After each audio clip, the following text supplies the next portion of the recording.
गांव से कुछ दूर बहती हुई एक नदी थी जो अपनी शांत धारा के लिए जानी जाती थी।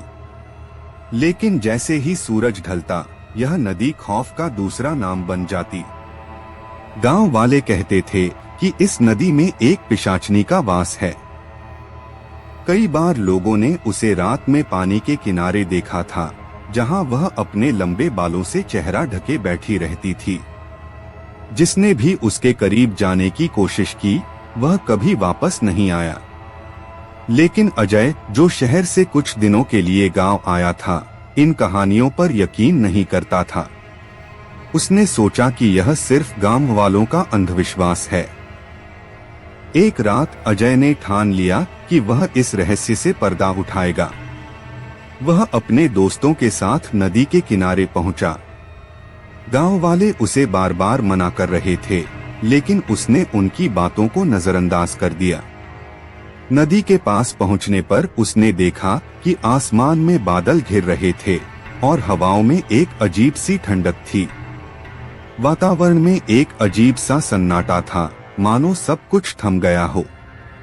अजय ने हंसते हुए अपने दोस्तों से कहा, देखो, यहाँ कोई पिशाचनी नहीं है, यह सब बकवास है। लेकिन तभी अचानक एक हल्की चीख सुनाई दी। सब चौंककर इधर-उधर देखने लगे, लेकिन वहां कुछ भी नहीं था। अजय ने अपने दोस्तों को साहस दिखाते हुए कहा, तुम लोग यहीं रुको, मैं आगे जाकर देखता हूँ। वह धीरे धीरे नदी की ओर बढ़ने लगा। जैसे ही वह पानी के करीब पहुंचा, उसकी आंखें फटी की फटी रह गईं। वहां एक सफेद साड़ी में लिपटी एक औरत बैठी थी, जो अपने लंबे बालों से चेहरा ढके हुए थी।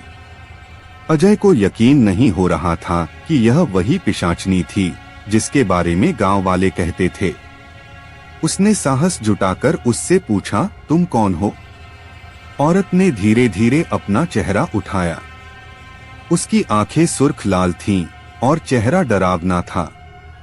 अजय का दिल जोर जोर से धड़कने लगा, लेकिन उसने हिम्मत नहीं हारी। मैं तुम्हारी मदद करना चाहता हूँ, उसने कांपते हुए कहा। औरत ने उसे घूरते हुए कहा, तुम मेरी मदद नहीं कर सकते। मैं इस नदी की आत्मा हूँ। जिसने भी मेरे करीब आने की कोशिश की, उसने मौत का सामना किया है। उसकी आवाज में इतनी नफरत और दर्द था कि अजय को लगा उसकी जिंदगी अब खतरे में है।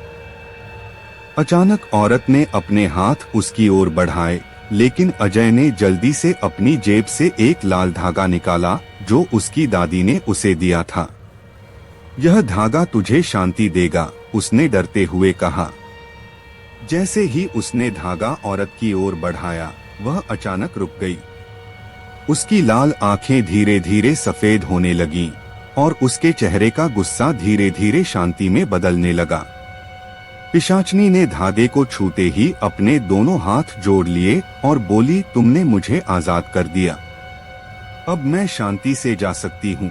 इतना कहकर वह औरत धीरे धीरे हवा में विलीन हो गई।